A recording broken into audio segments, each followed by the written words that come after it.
विराट कोहली और अनुष्का आए थे। विराज बैठ प्रसन्न हो? जी अभी ठीक। हाँ, नहीं, ठीक ही रहना चाहिए। हम आपको अपने प्रभु का विधान बताते हैं थोड़ा सा। जब प्रभु किसी पर कृपा करते हैं, ये वैभव मिलना कृपा नहीं है, ये पुण्य है। पुण्य से एक घोर पापी को भी बहुत, देखो, पाप करके भी उनका कोई पुण्य है जिससे वो सुकृत पूर्व के सुकृतवश चल रहे हैं, नया पाप है। ये वैभव बढ़ना या यश बढ़ना ये भगवान की कृपा नहीं मानी जाती। भगवान की कृपा मानी जाती है अंदर का चिंतन बदलना, जिससे आपके अनंत जन्मों के संस्कार भस्म होकर और अगला जो है वो बड़ा उत्तम होगा। अंदर के चिंतन से होता है, बाहर से कुछ नहीं होता। महत्व अंदर का चिंतन। अच्छा, अंदर का चिंतन हम लोगों का स्वभाव बन गया बहिर्मुखी। बहिर्मुखी मतलब बाहर, बाहर यश, कीर्ति, लाभ, विजय, इससे हमको सुख मिलता है। अंदर से कोई मतलब नहीं रखता कोई विरला ही अंदर से। अब क्या होता है, भगवान जब कृपा करते हैं तो संत समागम देते हैं, फिर दूसरी जब कृपा होती तो विपरीतता देते हैं, और फिर अंदर से एक रास्ता देते हैं, ये मेरा रास्ता है, ये परम शांति का रास्ता है, ये शांति का रास्ता नहीं। भगवान वो रास्ता देते और जीव को अपने पास बुला लेते हैं। बिना प्रतिकूलता के संसार का राग नष्ट नहीं होता। किसी को भी वैराग्य होता है तो संसार की प्रतिकूलता देखकर वैराग्य होता है। सब कुछ हमारे अनुकूल है तो हम आनंदित होकर उसका भोग करते हैं। जब हमारे ऊपर प्रतिकूलता आती है तब ठेस पहुंचती है कि इतना झूठा संसार, तो अंदर से भगवान रास्ता देते हैं, ये सही है।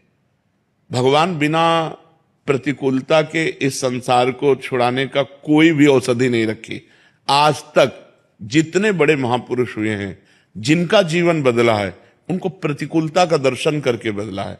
तो कभी प्रतिकूलता आए तो उस समय आनंदित हो कि मेरे ऊपर अब भगवान की कृपा हो रही है, कि मुझे सतमार्ग में चलने की प्रेरणा मिल रही है। अगर सतमार्ग छूटा, और ये सब तो एक सेकंड के लिए आप विचार कीजिए।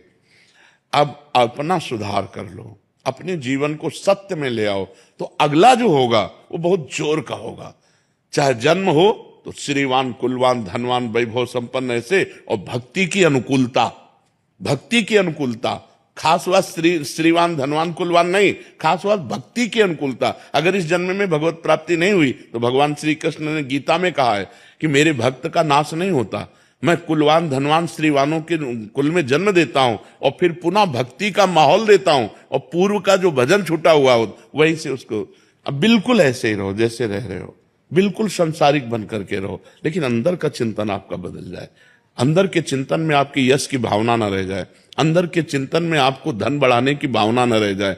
अंदर का चिंतन हो जाए, प्रभु बहुत जन्म व्यतीत हो गए, अब एक बार आपसे मिलना चाहती हूँ, एक बार आपसे मिलना चाहते हैं प्रभु, मुझे आप चाहिए, अब संसार नहीं। तो बात बन जाएगी, तो बात बन जाएगी। तो इसलिए आनंद पूर्वक भगवान का नाम जप करो, बिल्कुल चिंता मत करो। बाबा, क्या नाम जप से हो जाएगा पूरा? ये हम अपने जीवन का अनुभव बताते हैं। सांख्य योग और अष्टांग योग और कर्म योग और भक्ति योग, चारों योगों में प्रवेश रहा है। पहले हम सन्यासी रहे हैं 20 वर्ष सन्यासी रहे काशी विश्वनाथ जी।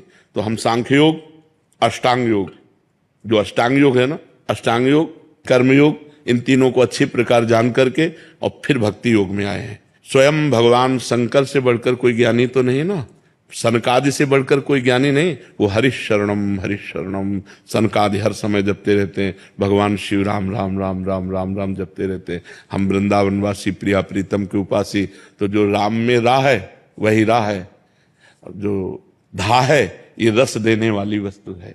तो हम राधा राधा राधा राधा, मतलब आप ये समझो कि हमारी इतनी तार्किक बुद्धि रही, हमारी श्रद्धालु बुद्धि नहीं रही।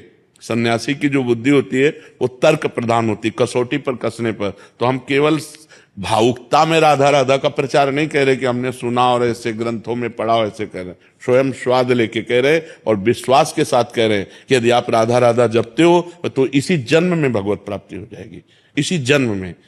जैसे किसी से कहा जाए कि तुम सत्य बोलो, मंदिर में चढ़ के बोलो, तो हम मंदिर में नहीं, हम वृंदावन में बैठे हैं।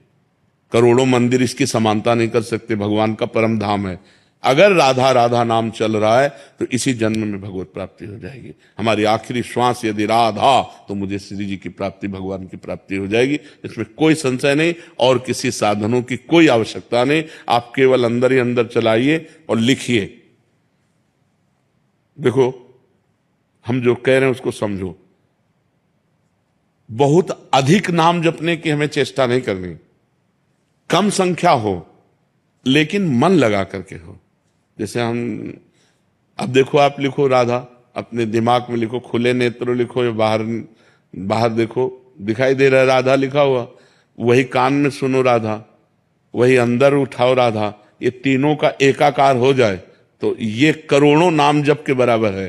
देखो, जैसे हम बोला राधा, ऐसे हम 1000 राधा नाम बोले तो हम बोला राधा, ये उपांशु है, इसे उपांशु कहते हैं। राधा राधा राधा राधा 1000 बार, ये उपांशु हुआ। अब ये ऐसे उपांशु हम 10,000 बार जप करें, अंदर देखते हुए बोले राधा, उपांशु 10,000 बार नाम जप करने का फल एक बार मानसिक में है। इतना बड़ा फल है ये। ऐसे राधा राधा राधा चल रहा है, नेत्रों से हम उसे देख रहे हैं, कानों से उसे सुन रहे हैं। आप देखना कि अगर मन भगेगा तो आप लिख नहीं पाओगे राधा नाम, अगर लिख रहे हो तो मन भगेगा नहीं। तो चाहे 10 बार लिखो, 100 बार लिखो, लेकिन एक अभ्यास बनाओ ऐसा कि कुछ समय शांति से स्नान आदि करके बैठ गए और राधा राधा लिख रहे हैं, उसी का चिंतन कर रहे हैं। इसे अपना जीवन बना लो, फिर आप परिणाम में खुद देख लेना। कोई घाटे का सौदा तो है नहीं, ठीक है। ये सखी को दे दे, ठाकुर शिव जी की है।